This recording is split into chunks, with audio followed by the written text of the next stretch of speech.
unfortunately makes it very difficult to truly find good role models. Have you seen this guy Gary Stevenson on social media lately? He's getting a lot of hate for talking out about things you were mentioning. System. It's a Ponzi scheme, a giant loop which was created when the Federal Reserve was created in 1913 and the Bretton Woods Agreement was passed in 1944. Did Cristiano Ronaldo suddenly become good at football on day one? Did Lionel Messi become suddenly good at football on day one?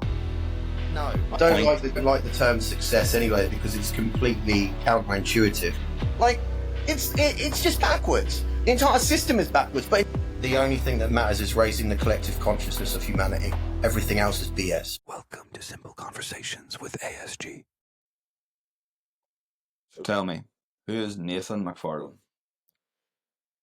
He's just a generally average guy from Portsmouth originally, but bit of a well-travelled man now, I guess. Moved to Dubai to work in financial services, worked in technology previously in the UK, and essentially I worked in financial services in Dubai, really realised that the entire financial system and how financial products were sold were absolute BS. They never put the real person, the real person at the forefront. At first, it puts the institutions and the people selling products to first, not the purchaser. And I realised quite quickly that the entire system and our entire financial system is a big load of BS, and that the whole world's collective consciousness is reduced because of it. So I started creating content online, being very authentic, started getting millions of views on TikTok and YouTube, talking about basic things about finance. To start off with, it was just like, oh, this is how insurance linked policies work. This is how charges work on money transfer. And quite quickly, I realized that I was doing all these great things because I didn't like how the existing financial system worked. I was getting millions of views, but I wasn't making any money because the existing system benefits through advertising to just basically point people in the direction of products and services, not in the actual direction of what's actually right. So I realized quite quickly people wanted to see authenticity, because when you're seeing millions and millions of people watching your videos with all the positive feedback, they're going to go,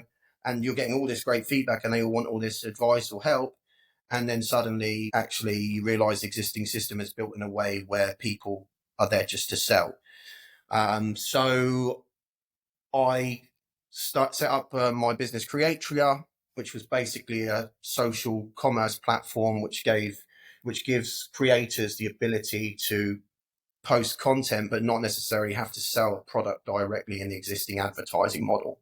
The existing advertising model essentially is run by the big corporations. Money goes from one corporation to another corporation to another corporation to another corporation. It leaves no one at the bottom with the money. And the people that do have the money at the bottom are set into the system to drive money back into that advertising system. So I set out to build a business from scratch, and we've been building it for the last 3.5 years, to essentially counteract that big problem with the corporations having control of the existing, essentially the internet, at least the whole of the social side of social media, and also the side of e-commerce, and collate those together and ensure that the people can take a percentage of that essential advertising revenue. It goes back to the people, and then they can spend it between one another rather than the corporations taking that money. And now pretty much I'm traveling the world, about to launch the application in Southeast Asia. So been traveling around Thailand, Malaysia, Philippines, Singapore. The app is invite only worldwide right now, but we're going to be launching into those markets first due to the fact that there isn't the fragmented community that we have in the West. It's very it's very collected. Therefore, one person can refer another, can refer another, can refer another. And rather than people searching for things via the internet, via Google, via Facebook, they can search via one another and take some of that revenue away from the corporations, and give it to their communities. And that's what we've been building for the last 4 years. And that's pretty much me. That's my life.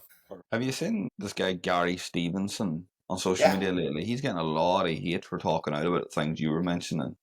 Yeah.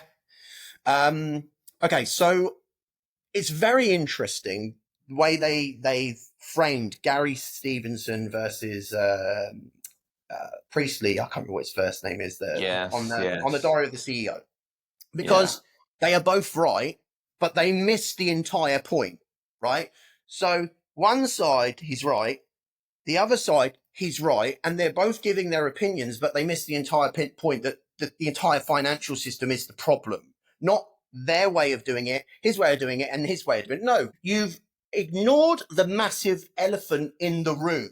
The elephant in the room is the existing financial system itself. Yes, one way of thinking is going to have its benefits and drawbacks, and another way of thinking is going to have its benefits and drawbacks. But you've put the biggest brains in the entire United Kingdom together of economics and entrepreneurship, and you've just ignored the reason why it's actually the problem. Why?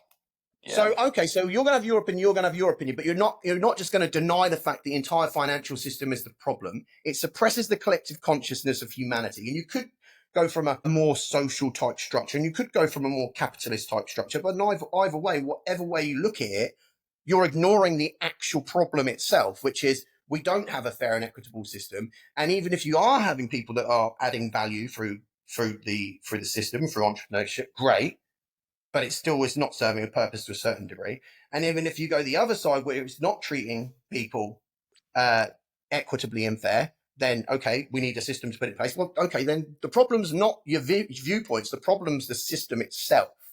And they ignore that completely, which to me it's a denial of education to the people. And it's a big facade of saying, oh, this is the way it should be, and this is the way it should be. No, it's neither of that. Okay, great point, has good points, has negative points. Great point, has good points, has negative points. Problems of financial system. It's a Ponzi scheme, a giant loop which was created when the Federal Reserve was created in 1913, and the Bretton Woods Agreement was passed in 1944. And basically, for the last 80 years, the West has had control of the financial system, and particularly for since 1971, when Nixon took us off the gold standard, they have essentially been printing money. So all these problems, inflation, that's just printing money. It's government spending money wrong. So it isn't a problem of capitalism and socialism. It's a problem of an entire political system and governmental system that enforces a system of we're going to spend money here, right? Spend money willy-nilly, and then to get ourselves out of the problem, we'll print more money, but they fail to mention that that's what causes inflation. That's what causes the cost of living crisis. And all that happens when they're printing all this money, what they're doing, they're giving it to the corporations. This is where Gary Stevens is correct, right? The corporations take all the money. The top guys take all the money. So then there's less purchasing power with the average Joe. But that still denies the point of the reason why it's happening, which is why Priestley's thing is like, oh yeah, but we need these entrepreneurs and these corporations to make it happen. Yeah, but you're taking the piss along the way, mate. That's the reality, right? So, okay, yes, I agree. If entrepreneurs and corporations had the best interests and the system was structured in a way for the best interest of the people, then great. What we got to look and understand that is you're missing the point of the entire system. It's funny that, like, in a Diary of a CEO podcast, they don't want to diss the fact that the government's the problem in the first place. Yeah, because the government printing, I think he should have had a third person. Maybe it should have been me, because I would have sat right in the middle. I would have sat right in the middle. I would have sat right in the middle where, where Stephen Bartlett should have been, right? But he's too far on the fence because he's got vested interests that sponsor his podcast. That is, now I'm thinking back to whenever I watched it. I genuinely do believe that I would say Gary definitely, I would say, wanted someone to be almost like a government official in that conversation. But I think Stephen Bartlett's in too many pockets for that to be able to happen. Because I would say he had to jump through hoops to get Gary on, because Gary did say a lot of stuff against what Priestley was saying that probably would be brand risk. So I would say he had to jump through hoops and he didn't want to jump on through anymore. I would see personally from that podcast, Stephen Bartlett is far more, his interests are far more aligned with Mr. Priestley than they were with Gary Stevenson. Yeah. The problem with Gary Stevenson is from my opinion, he doesn't do his homework well enough. I think his angle represents a lot of annoyed people, but the point that he's focusing on is the two, they're separating what everyone typically does. Red and blue, conservative and Labour, communism and socialism. Cut the BS for someone, just 1 second, deal with the elephant in the frickin' room, right? It's the entire system itself. That podcast, my friends, is the prime example of how to divide the people, which is exactly what the world doesn't need right now. So quite simple, like what you're saying, the third person should be the neutrality of, okay, yes, Gary, you have some points which are valid, and yes, you have some points that are valid, but to go out the way they had it. And then even on LinkedIn afterwards, I follow the guys, how they literally still have to justify, like, oh, but this is the way it was. Come on, mate. Just seriously, like, understand that there are good points to everything someone's saying. You're going to have disapprovals of the way someone thinks because you're giving two different sides of the coin, but you miss the whole point in the middle, which is the entire financial system, the entire political system, the system that we've created since after the Second World War is coming to an end. And it's coming to an end because of the stupidity and greed of the people that run the corporations and run the governments, because what they've done is they've drained the country into the ground through absolute greed and corruption. And that's not just in the United Kingdom, that's not just in Ireland, that's in every country in the world in some capacity. The US is at the forefront of that. And now you've got to ask yourself, okay, yeah, everyone's going about, oh, Trump is going after America first, and all these issues now, they're going to... Finally, he's actually doing something that's the right thing to do for what he's supposed to do, right? But all you're seeing here, you missed the point, is it's just the crumbling of the existing system disguised as something simple. So all that these type of arguments are giving us is exactly what's always happened: divide and conquer. Yeah, We know it's happening, accept it's happening, look at the actual issue, okay, and how is that going to crumble? And where can we leave ourselves as the collective consciousness, as everyone, the growth of humanity, to leave us in the best position at the end of it? How are we going to go about that? What's the new system going to be? Because there will be, in some way, the transformation of society is happening. And if it's through corporate control, a continuation of corporation control, I like to use the word corp, i.e. corpse, dead control, there is no true ownership. If it is a continuation of corporate control, society will have little to, like the average Joe on the street will have little to no control of what happens. If it's through decentralization, if it's through peer-to-peer, if it's through the raising of the collective consciousness of humanity, when I say that, I talk about, you need to understand the average guy on the street now has access to more information than the President of the United States did 30 years ago, 35 years ago. So therefore, every person on the planet has the ability to have an understanding on levels that simply incomprehensible 20, 30 years ago.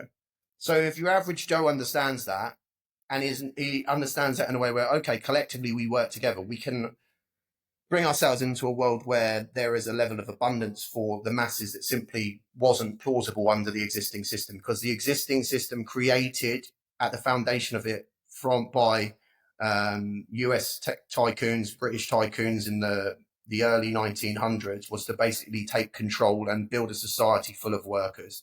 We understand that AI is going to take away the need for some of those workers for a start. And we also understand that the new financial system is not necessarily going to be driven on those bases of control. Then we're looking at an entirely different world of what we've grown up in. It's just making sure that we ignore this argument, and you take the points, but you address the problem. The political system, the financial system that we've had over the last 100 years has raped everyone. Hands down. Okay, how has it done that? What are the issues? Why have things happened? And the more and more we have these conversations and those platforms where we understand it more, the more likely there will be change. Perhaps there's an argument to say, would have that conversation with Gary Stevenson and on the Diary of the CEO happened 5 years ago? Possibly not. So that arguably shows the raising of the collective consciousness is already getting to a level which is possibly not comprehensible 5 years ago. And what could that be like in the next 3, 5, 10 years? That's the way that I look at it. I mean, I think they're just missing the point. And if they actually put their heads together and understood, rather took away their own vested interests, it might be a different conversation. Right. Let's get into this meat and potatoes, because I am I've been having so many questions bubbling around my head since you agreed to come on to this business owner versus content creator thing, because I mean, I am, like I've said millions of times on this show, I'm an adult infant. I know nothing about everything, but business, I don't have business A level, and next to none of it's stuck in my head. But what I do know is there's a lot of people online claiming to be business owners and that dreaded word entrepreneur when it's just complete shit. So the first thing I have to ask you is, now, I am aware that this question is kind of, people are playing the game online. I understand content creators, there's a system you have to abide by, there's a game you have to play. Every one of them that seems to be in this business niche says that they have the secret to successful business. As someone who is a business owner, like you've said, you've been a nomad for years, is there a secret? Put this to bed once and for all. No, there's not. Absolutely. It's just hard work, consistency, grit, determination, all the things that are required to be good at anything. Did Cristiano Ronaldo suddenly become good at football on day one? Did Lionel Messi become suddenly good at football on day one? No. I mean, cut the crap. I mean, unfortunately, we've been talking about, us, the world becoming a bit more educated, and the consciousness and awareness of people is a bit more out there than what it was previously. But unfortunately, no matter where we go, there's always going to be people trying to take advantage for their own personal gain. Now, anyone can come along and make quick money. I have no doubt about that. I worked as an investment advisor, and I could have earned a hell of a lot of money very, very quickly if I wanted to, and consistently. And I chose not to because I believed that it wasn't going to serve and fulfill my purpose. That was the reality. On many occasions, particularly with my knowledge that I have, I could go and create social media accounts right now that could make a load of cash. Go and create an AI version of a woman on Instagram, and you'll suddenly see how you can get some OnlyFans membership straight away. I have zero interest in running anything that doesn't serve my greater purpose, that doesn't serve the betterment of humanity. That's the reality. That's the way you have to look at things. Anyone that's just trying to make quick money and show you how to do it, that's already showing you something about them. That's already showing you something about them. Because everyone has a choice, right? And I'm not saying it's easy.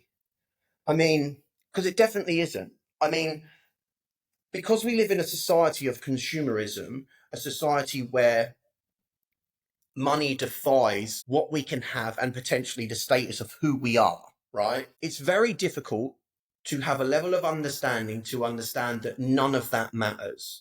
My first point was getting to a point where I really don't care what anyone thinks. That was the first step. If any of these people, if you believe any of these people online care about the way others think, you know they're not doing the right thing. Because if you can't get past that point, you're already living in a state of consciousness below the courage required to be a positive impact on humanity. That's the reality. So for me, I got to a point where I didn't care about the show. I didn't care about the way others perceive me because it had no meaning or matter to me. And I didn't care about anything to keep up with the Joneses, right? I don't need a fancy car. I don't need a fancy house. I live out of a suitcase, that's over here, which is one of those suitcases you can get in with your luggage, and a backpack and my laptop. I don't need anything. At the end of the day, for me, as long as I know the people around me are positive impact on me, then that's all that matters. So I think you've got to look past it. You've got to look consciously past just, they're doing this, they're doing that. The flashy cars, if anyone is showing off something that's flashy, it shows that they've already not raised their consciousness to understand that means nothing. Now, I understand also, you have to have the consciousness to understand they could be using that because they know that they're going to get followers and they know they're going to drive people to them so that they can make money. Well, that's still already done in the wrong intentions then, isn't it? Yeah. Either way you look at it, if someone's got a Lamborghini on the front or a yacht or doing something fancy as the core foundation of what they do on social media, it comes from two places. One, it's they want to show off, which means that they care about the way others think, which means they haven't even got to a point of courage on their level of consciousness to understand that it doesn't matter. Or two, they're doing it because, they know that potentially, it doesn't mean anything to them, but it means it's going to drive traffic to them to make money. Well, that's wrong as well, right? So either way that you're looking at it, you've already got your foundation to smell the BS. It smells, it stinks. It's coming off it like, it's like a sewage pipe. It really is, and it's spraying out. If you start to understand the reasoning behind why people do things, it's actually easy to spot someone that is genuine and someone that is not. Yeah. I think, again, it links back to this whole conversation that we've been having. It's the existing system, a system driven on capitalism and consumerism. Again, this is the Gary Stevenson side, right? Which is not good for anyone. I need to make money. I need to make money. Okay. Yeah, great. But that then defies what the level of consciousness of humanity is because of what their desires and thought processes are. When we don't require that because, we realize it doesn't matter. Anyone that's been around, and you'll know this, right? When we were 15, 20, 25, when you're younger, you've not had enough experience because you've been part of this indoctrination of a system. You're like, Lambo, Ferrari. I remember when I was 25 driving my mate's Ferrari. It was amazing. Loved it. Oh, great. Roaming around London trying to pull birds. Fantastic. Loved it. Great. But as I get a bit older, you kind of realize none of that actually matters. Right? And this is nothing against those people that go out and create that content because they're all on their own individual journey. Everyone is. Everyone's on their own individual journey. But for me, look at the macro. The macro of the life we live in is driven by the political and financial systems that we live in. The only thing that matters for humanity is that we become more aware, more conscious, a growth of society. Because at the end of the day, go back to it. What do you want? If you have children, what do you want for them? If I have kids, I know I want them to be bigger and better than me. Right? That's inbuilt in it. So what is that? Well, that's a higher level of consciousness, a higher level of understanding, a better society for the future. So take it from the top, take the reasoning of the core things that set society to be that way, and then break it down from there. And you'll start to realize how the world works. Again, you're not having a go at these guys. When you get to a point where you understand how it all works, it's cool. I'm cool with it, mate. I was there. There's a picture of me back in 2010 driving the Ferrari round Shaftesbury Avenue, parking it on a double yellow, getting a parking ticket. That was fun, right? That was great. But it's about the people that have gone through the process and have had that experience to step up and say, look, that's great. I get it. But let's be serious now, because I get it why you want to go out and make money. I get it why you want to go and show off. Because I've been there, I've done it. I know. But let's get serious because we're looking about the future of what we want our society to be. What matters? You making money or you getting some 16-year-old kids to go and do some drop shipping or crypto or whatever so they make some cash? That's great and they're going to feel great about it. But we're looking at the bigger picture here. The adults have entered the room. And that's where we are. And that's no disrespect to any of those people that are doing those things because it's just part of their process. But as a whole, as a collective, they have a place in society with the people that you're speaking about. They have a role in society, but collectively, we also have roles to make sure that we are doing better for one another. And that's the way that I look at it. Let's go into this role in society because there's one role in particular that I actually am now feeling so bad for people who are business owners because you almost can't claim to be a business owner anymore because this is something I've been wanting to ask so many people, and we mentioned before we started recording, I've had a lot of people on here claiming to be business owners, and I've realised halfway through they're not. They're content creators. But as someone who does own a business, who's been involved in business for a long time, do you think now, in today's age, the term entrepreneur has lost its meaning a little bit? Just because of how much is thrown around. Okay, so let's separate this, right? Everyone is a business owner in some case because they're an owner of what they want to do out of their life. Business, we separate it into what we call as corporations, right? Because you're creating a company. You're creating something that's dead, a dead entity, right? So the way that I see it is that everyone has their own business. Their business is their life and where they're going to take it, right? Part of that is what they're going to do as a role inside the existing system, which is you can be a business owner, an owner of a company that's going to provide a product or service, a value for people to use, right? In some capacity. Fine. That makes sense. Where does that come from? It doesn't matter if you call yourself a business owner, a content creator, an entrepreneur, like whatever you want to call yourself, right? Where does your true motivation come from? Because they're all intertwined now, right? And an entrepreneur, okay, you're a guy going out there creating something. And then you could separate business owner and entrepreneur. Business owner, a businessman, is creating something that already exists and making it better. An entrepreneur is coming in and creating something that doesn't exist that can potentially supersede what has come before. That's to me, that's what the difference between a businessman and an entrepreneur is. The reason why this overlaps with content creators is because content creators, in theory, are creating their own individual things, which are different for everything, different in comparison to what we've seen before anyway, right? So there's always this kind of thing like, well, content creators, every time they're creating something, if it's something completely unique, it's something new to the world, it's something adding new to the world. Content creators didn't exist in this system before where you had businessman and entrepreneur. Businessman, existing product made better or served better.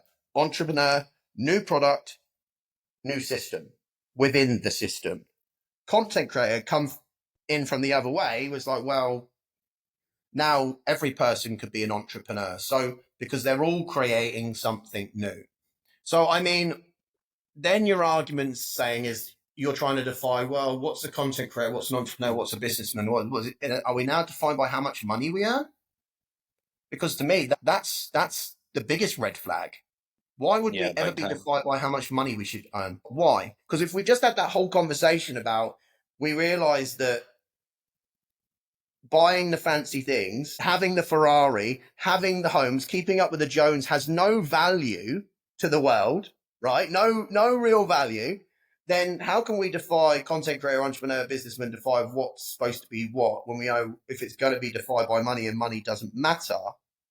We understand it matters because we use a system, the system that we've created to live in the world that we live in. We understand that something is required, right? But why does it really matter if we've already established consciousness doesn't require that? Call yourself what you want to call yourself. As long as you've got something with a purpose which comes from an honest and true place, and your entire thesis of life is driven by the concept of truth, then you're all good. Call yourself a kangaroo. I don't care, right? Whatever. I couldn't care less. As long as what is being served to the people. I'm an entrepreneur. I'm a business owner. I'm a content creator. Great. Where is your purpose? Where is that content creation? Where is that I'm an entrepreneur? Where is that I'm a businessman coming from? Is it coming from a true place? If it's coming from a true place, call yourself whatever you like. If it's not, then there's an argument to be had. Yeah, I love the idea of reframing these terms, or even just getting rid of them in general, to be honest with you, for me. But I had a guy on about 6 or 7 months ago, and I had to cut this part out of the episode because there was a lot of background noise, but he was involved in tech and incredibly successful man, knows so much about tech, one of the biggest experts on it at the moment. But I asked him, at what point did you become a success? And he had this fucking incredible answer. He goes, like, the only thing I ever wanted to do was get started in tech. So the second I applied for a job, I was successful. And I remember thinking about it, like, there's so many people who are like, they need to have 1 million followers to be successful, or 1 million in the bank, like you mentioned. I don't like the term success anyway, because it's completely counterintuitive. Because we've linked success to a monetary gain. Like, at the end of the day, you could be a farmer in the middle of nowhere and you're doing the good for your family with what you know. That's a success. That has no monetary value. But yet the media, which is part of, it is a subsequent thing of the financial system, the political system, the corporate control, the media, all links to create this imaginary system and life that we live in.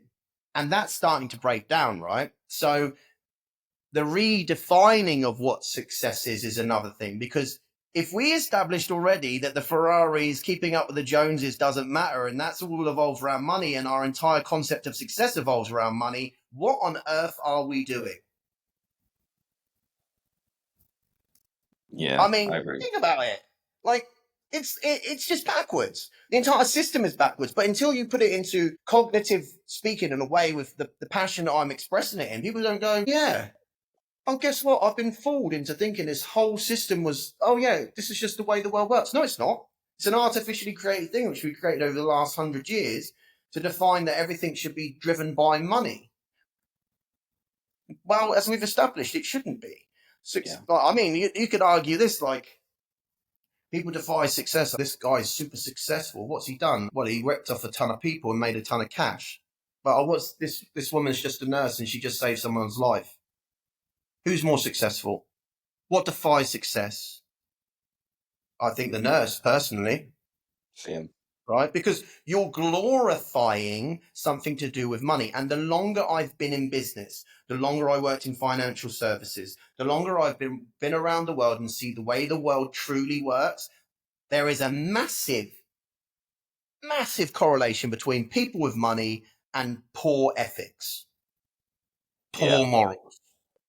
So we are glorifying, and I'm not saying that's everyone, right? Let me just put the asterisks, right? Yeah, but there is a massive correlation between people with money and people doing the wrong thing, not the right thing. And therefore, we are glorifying a larger proportion of the population based on negative behaviors. Yeah, I do see that a lot. We do glorify the wrong people. There's that trend that goes around quite a lot, like we made the right person famous or we made the wrong person famous. But I always love asking people this in like specific industries, like you're in business, because I feel like people who are like trying to get into an industry, first thing they look for is like almost like role models or like mentors, people they could look at all their history of stuff and see what it is they can get a good ballpark. So in your opinion, because especially in business, like what I mentioned before, there's a lot of influencers claiming to start up businesses, but they've really just put cash up and they're doing the marketing. So in your opinion, someone who's trying to get into business or trying to start a business that will live on for decades, who would you tell them to go and have a look at as role models?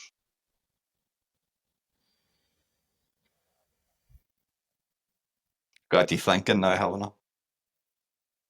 I think the existing system, unfortunately, makes it very difficult to truly find good role models.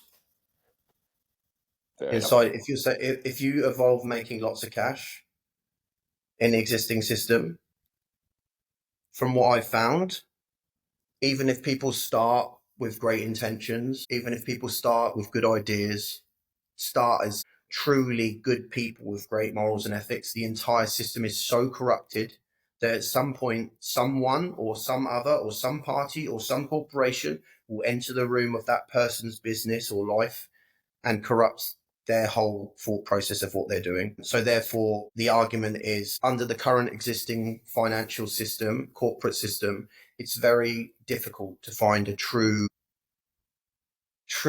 person that has the right morals to look up to. Now, then the argument is, what do people actually look up to? And society looks up to money, because society, particularly with the younger, youthful generation, society looks up to, I want the Lamborghini, I want the Ferrari, I want this, I want that. So then you're asking me, who in society should people look up to if you want these things? So if you want to look up to someone that makes loads of money because you're motivated by fast cars, fast women, and proving yourself to others, then probably look up to people that are making loads of money, like in some capacity. Maybe that's the way. I don't know. But maybe your goals as a person are more like, well, actually, I want to do something that's going to be good for my family or good for humanity. And then you look at different role models, right? So the problem is we've created a system which is so driven by financial gain, and the system, once you're in it, even the people with the greatest moral paths are unfortunately corrupted.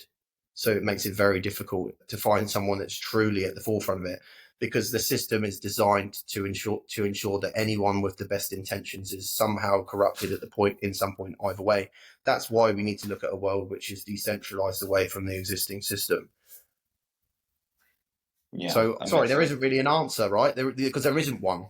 That's the reality. There isn't one. There isn't someone to look up to, right? I mean, you can take pieces of individuals, their skill sets, what they're good at, who they are, but someone, because of the existing system that we've created, that's the people, everyone that we participated in, it's very difficult to find anyone that would be of complete substance to get what someone of a young age wants to get out of the world, but truly get what they want to get out of the world, which is not to what they initially think they want when they're in their 20s. Yeah. Do you not think, though, that we could kind of pick certain people and go back to almost their origin story? Like, I remember seeing interviews with Ben Francis, the boy that created Gymshark, and it was maybe about 7-8 years ago. He was doing interviews talking about, and he would go through the exact details of how he was working at Domino's delivering pizzas and what he would do when he came back, what he would do in his breaks to do new designs, or he'd reach out to athletes, or he'd walk into his house and his whole house would be filled with packages. Like, do you think there's people that we could look at that are successful now, but we could almost filter the search results from last to newest, and maybe then learn a little bit about what it takes to get to that point? Yeah, it would be really interesting to do that, actually. Like, Ben Francis is a great example, right? Because it's like a man with motivation at a young age, right? And become amazingly successful. Okay, great. Let's just take that as a snapshot of what he did at that period in his life. And then let's take snapshots of other people in periods of time where perhaps they said no to things, which actually, by saying no to things, didn't gain them financially at a certain point in time, which means, inverted commas, they didn't become as successful, right? Like, saying no to something is far more powerful than saying yes to something. But because we've glorified the results of what saying yes to something could be, then suddenly you're successful. Right? I'm a billionaire. Really? Well, you said yes to get to be a billionaire. You said yes to some people that didn't have the best intentions, because they're part of a system which seriously doesn't have the best intentions of people, does it? So now, no matter in what capacity you are, whether you have the best intention, whether you are a superly good person, you're in bed with other people that are not. Right? But that's the thing. It's like, oh, okay, well, I've got this vision to be this big thing. Okay, great. Again, I'm not taking anything away from these individuals. I, again, go back to the point in the first thing that we said at the start of this meeting. What was the elephant in the room? I keep going back to the elephant in the room. It's not an individual's issue. It's not an individual's problem. But collectively, because of what we've put in place, you're bringing people and corporations and elements into a business, into our lives that are not positive for humanity. And I think if you could redefine what success was, you could take the pieces of, like, the people that really made the effort in the beginning, and then the people that said no. That means that they might not have been quite as successful, because I guarantee you out there's far more businesses or business owners or entrepreneurs that we've heard of that have said no and not got the I'm a $1 billion unicorn, but have been far more ethical along the way, because they said no to things that took away control, because they had to bring third parties that don't have the best interest for the people to the forefront. I've had this issue along the way myself with what I'm trying to build. Like, I to build, I'm not a tech guy, right? I'm a marketing based guy. I'm a finance guy. I couldn't build it on my own. I needed funding to get there, and I didn't have the money to build the level of what I've been building on my own, right? So I have to get funding. But if I go down the VC route, I'm already owned by someone else. Yeah. And I even thought, I applied to VCs, And the great thing about not getting the VC funding was I realized after a while is I already would have been owned by the start, and this conversation probably wouldn't even be happening right now. I'd probably be far more well-known and far more successful because I took that money. Right? That's true. Yeah, I agree. It's true. The financial system, the VC system is broken in that capacity because all the VCs want to do is get an artificially created value. So get a larger artificially created value, right? And everything goes back to evolving around money, business evolving around money, not actual purpose, business evolving around the betterment of humanity. That's all it's there for. Like it should be. It's a vehicle for the betterment of humanity, not a vehicle to make more money to make you successful. It blows my mind. But it blows my mind knowing that I thought exactly like this all the way along. It's just as you grow and you make the choices, my biggest benefit for me is always choosing truth over anything else. Every time. The reason why we're having this conversation now, the reason why like this guy knows this stuff is because every time the one thing about me is I don't choose bullshit. And if I feel something's not right, I'll just go, no. I choose truth. I will choose difficulty. Right, that's the big one because most people don't like difficulty. I will choose difficulty if I don't feel that it's right with me. And most people won't do that. And that's a learning curve for a lot of people, right? That's something that I got over. Like everyone's got their own different learning curves, right? For me, not an issue, right? I'm rough around the edges, right? That's the way that I am. So therefore, I'm rough around the edges. I don't care about difficulty. You know, if I'm out on the streets tomorrow, I'm out on the streets tomorrow. No big deal. So that means I can't be owned. Okay, so that's a benefit. That doesn't mean that I'm some sort of, you know, amazing character in other areas of my life. We're all on our different journeys and getting where we need to get to. But if we take the best parts of one another, perhaps, just perhaps, the next 50 years, the next 100 years, our children, our grandchildren are going to be in a society which is far more evolved than what we are right now and in far better systems than what we're using right now. So I can tell this final question is going to come with a hammer blow. So before we get there, I want to do something a little bit more fun because you're a man of many opinions, and I think these two questions are going to really bring that out on you. But as a projection for the rest of the year and probably coming into next year, what industries do you think are going to rise and what industries do you think are just going to plummet? AI is going to rise. It should do. And it should be Web3. Yeah, and it should be Web3, and because Web3 at the forefront of it, or blockchain technology is the future of our financial system. The financial system that exists right now is a bubbler there that is waiting to blow. You know, we talk about the Trump tariffs right now. He's doing that for the betterment of the United States. I believe he's doing the right things for the United States. I don't care what anyone else thinks. His job is the president of the United States. His job is to look after the United States. Any other chat in the between, he's doing his job. Guess what? The last however many years, the American presidents haven't. Good job for Trump. Well played. But the domino effect of that is, okay, there's going to be disruption, but there's disruption that's linking to the new financial system, which is driven by blockchain technology. So watch out for blockchain technology. Personally, for me, I think distributed ledger technology is going to be at the forefront of the new financial system, where we'll have instant payments, instant settlements, instant transactions. None of this banks taking 5 days in between to maximize the amount of money they can keep and make out between. And AI is the future of the way we work. Systems that are going to start to crumble, that I wouldn't be so fruitful on. Europe.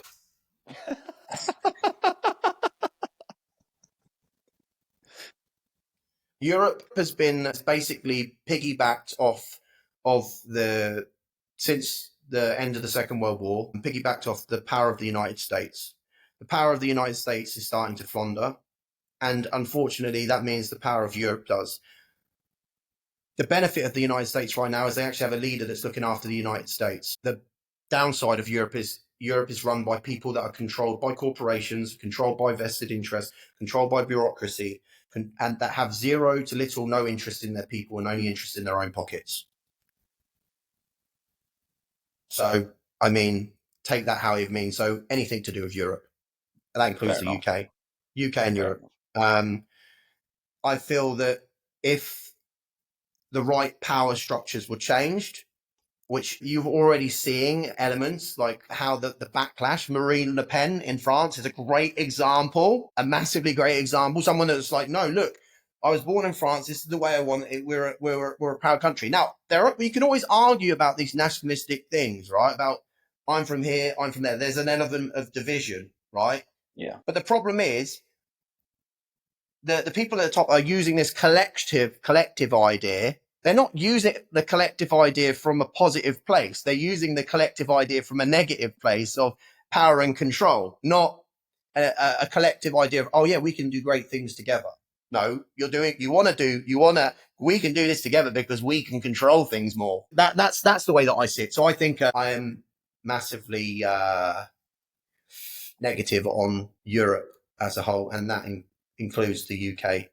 I actually believe because the UK left Europe, they actually have a better opportunity to leave themselves in a better place. But right now, unfortunately, all the existing bureaucracy and corporate control is rife at the forefront of the UK political system. There needs to be massive political change, and I'm not talking about political change from Conservative or Labour to Reform. I'm talking about an entire political change and political structure, and that's going to take a lot more than what we're seeing right now. That's just my personal opinion. So, final question before I let you plug yourself. If you had the entire world's attention for one moment, you could give them one piece of advice, what would it be? The only thing that matters is raising the collective consciousness of humanity. Everything else is BS. Incredible. Nathan, plug away. What have you got going on? Where can people find you? What have you got to offer them that they could benefit from? Yeah, LinkedIn is always a great way to reach out to me because at the moment I just want to be. I believe everything I believe up to in my life right now is leading up to this moment where I can have conversations like this. 5 years ago, I wasn't this complete. 3 years ago, I wasn't this complete. It's my own personal journey that's got me to this point and where I understand the way the world works and what my purpose is for it. I've been building a social commerce application that the idea is to basically transfer value that's going to corporations to take that towards the people. That's what I've been doing. Again, I think you probably already get from my perspective, I want people involved that can potentially take humanity to another level, a positive direction for everyone. So anyone that's interested in getting involved that right, please reach out to me. We're launching the application firstly in Southeast Asia due to, as I said, the community element there, but it will be going across the world into different markets over the next few months and years, hopefully. So, reach out to me whenever we're on LinkedIn. I'm happy to have a conversation.